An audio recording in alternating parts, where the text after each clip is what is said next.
السلام علیکم. یہ پری اسپیچ اسکلز کے سلسلے میں ایک اور ویڈیو ہے. آج ہم جوائنٹ اٹینشن کے بارے میں بات کریں گے. جوائنٹ اٹینشن آپ کے بچے کو نئی چیزیں سکھانے اور آس پاس کے لوگوں اور انوائرمنٹ سے جوڑتی ہے. یہ دو لوگوں مثلاً پیرنٹ اور بچے کے آپس میں ایک دوسرے کو توجہ دینے سے آتی ہے. جوائنٹ اٹینشن چیک کرنے کے لیے آپ سب سے پہلے اپنے بچے کو ایک طرف اشارہ کر کے دیکھنے کا کہیں. اگر بچہ فوراً آپ کے اشارے کی گئی جگہ کی طرف دیکھتا ہے تو اس کی جوائنٹ اٹینشن ایلسٹ ہے، یعنی ٹھیک ہے. اور اگر بچے نے اشارے کی طرف نہیں دیکھا تو اسے جوائنٹ اٹینشن کے لیے تھراپی کی ضرورت ہے. جوائنٹ اٹینشن کے بغیر ٹیچنگ اور لرننگ مشکل ہو جاتی ہے کیونکہ یہ انسٹرکشنز اور ریکویسٹس فالو کرنے کے لیے بہت ضروری ہے. جوائنٹ اٹینشن سے بات چیت اور ایکٹیویٹیز ایک ساتھ کرنے کے اسکلز ڈیولپ ہوتے ہیں. ہم جوائنٹ اٹینشن کو دو بیہیویئرز میں ڈیوائیڈ کر سکتے ہیں. نمبر 1، دوسروں کی طرف سے آنے والی جوائنٹ اٹینشن کے اٹیمپٹس کا رسپانس دینا. اور نمبر 2، خود دوسروں سے جوائنٹ اٹینشن سیکھنا. بچے جوائنٹ اٹینشن تب دکھاتے ہیں جب وہ کسی آبجیکٹ کو ایک یا زیادہ لوگوں کے ساتھ دیکھتے ہیں اور اپنی اٹینشن ٹوائے اور اپنے سوشل پارٹنر کے درمیان سوئچ کرتے رہتے ہیں. بچے جوائنٹ اٹینشن اور بھی طریقوں سے شو کرتے ہیں، جیسے اپنے سوشل پارٹنر کی نظریں یا پوائنٹنگ فالو کرنا، کسی چیز کی طرف ان کی اٹینشن دلانا، یا پھر ایک ہی ایکٹیویٹی کے بارے میں اپنی فیلنگز شیئر کرنا.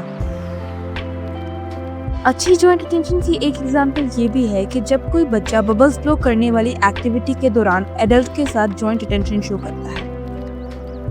ببلز کو پاپ اور کیچ کرتا ہے تو وہ ایڈلٹ کی طرف دیکھتا ہے، اور جب پوچھا جاتا ہے کہ اور ببلز چاہیے یا نہیں تو ہاں میں سر ہلا دیتا ہے. اس کے مقابلے میں پور جوائنٹ اٹینشن کی ایگزامپل یہ ہوتی ہے کہ بچہ ایڈلٹ کی طرف دیکھتا ہی نہیں بلکہ زیادہ ببلز کے لیے ایڈلٹ کے ہاتھ پش کرتا ہے، اور ساری اٹینشن صرف ببلز پر ہوتی ہے، جیسے ایڈلٹ صرف ایک ٹول ہو زیادہ ببلز لینے کے لیے. بچے کی جوائنٹ اٹینشن امپروو کرنے کے لیے 6 طریقے ہیں.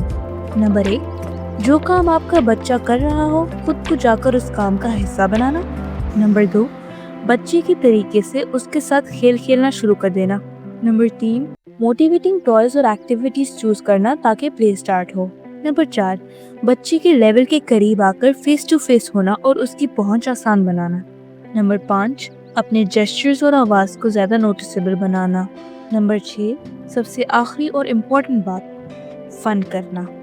جب آپ اپنے بچے کی کمپنی انجوائے کرتے ہیں تو آپ اس کی اٹینشن نیچرلی زیادہ ڈرا کر لیتے ہیں. اگر آپ کو یہ سمجھنے میں سوالات ہوں کہ اپنے بچے کی جوائنٹ اٹینشن کیسے امپروو کرنی ہے تو مجھ سے رابطہ کریں. آج کے لیے اتنا ہی. اگر آپ میرے بارے میں مزید جاننا چاہتے ہیں تو میری سروس اور educational based website speechshop.org visit کریں. وہاں research based speech therapy resources موجود ہیں. آپ ہماری ویب سائٹ سے اور بھی تعلیمی اور معلوماتی مٹیریل کو بآسانی ایکسس کر سکتے ہیں. ملتے ہیں اگلی ویڈیو میں، تب تک کے لیے خدا حافظ.